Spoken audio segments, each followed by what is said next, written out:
Здравейте, скъпи приятели! Аз за мен е малко осмеляване да ви занимая със собствените си глупости, но така и така е заявено, няма връщане назад. Ще се наложи да ми стърпите малко.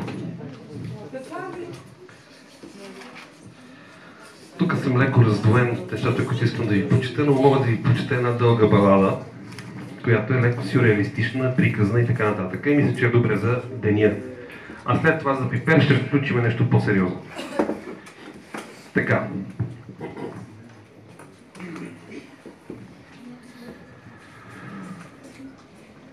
Короната чугунена разбита от каменния звън на брадвите, отсичащи железните дървета с кривалища на есенните феи, пазителки на съзнанието човешко.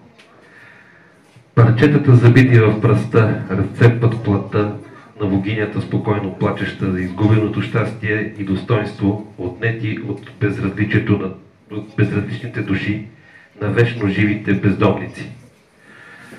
В сухата пустиня нажежените до бяло страсти раздират трептенето на въздуха с грохот от безкрайна революция.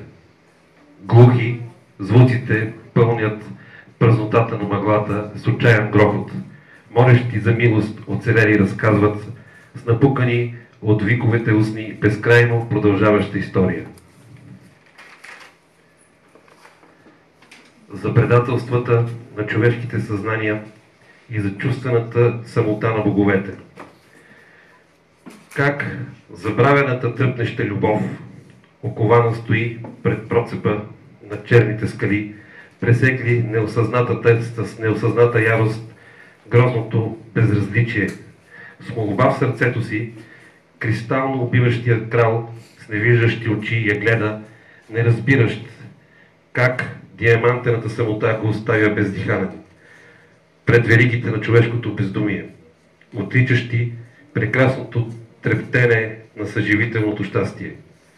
Всичкото й достига бездушната вселена на търпението, преди да изникне от спомените заличени едно снежно бялото кукиче на надеждата и загубена във времето, да се разнесе вълнението на сродните създания, намерили се в космическите дебри на мъртвите звезди, донесли уханието на призрачната светлина със себе си и полетели над вечно продължаващата битка.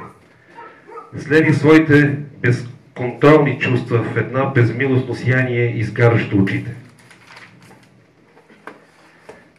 Те ликуват, въртейки се във вихрен танц от огнени частици, за това, че са се намерили и вече неразделни, се наслаждават на избухващата красота, на създаващата се от тях вселена, така в шумовете нощни на металната гора устоява своето съществуване, жестокостта в историята за красотата и ще бъде тъй навеки.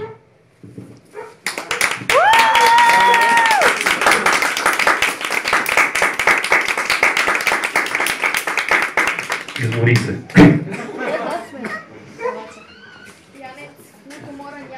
Само едно, което е много ежедневно, за да може да продължим да си влезем в атмосферата, и то е само вратата, моля. Спомен за пластмасовата бутилка кола.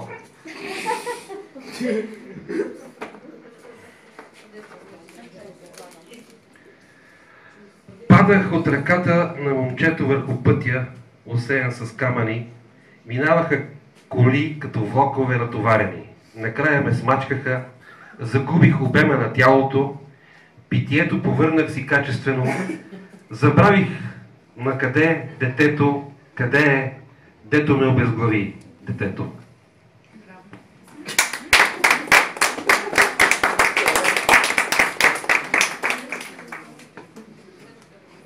Добре, едно сантиментално за алкохол. На един приятел, Боби се казва. Имам един приятел, с когото си пия. Не се обичаме вече, не се виждаме. Когато седнем на масата заедно, само споделяме смъртта в душите си. Благодаря, който иска, микрофонът е ваш. И ако има нещо да каже, да заповяда. А сега волна програма. Алкохол и цигари. Аз искам да кажа, нали, че ние не представихме един много важен член на това ателие и това сте вие, всички приятели, в смисъл това, което поддържа това ателие живо, сте вие, нашите приятели, сподвижници, сътрудници, съратници. Благодаря ви, че ви има присъединение. И пак на здраве! Много тъпи.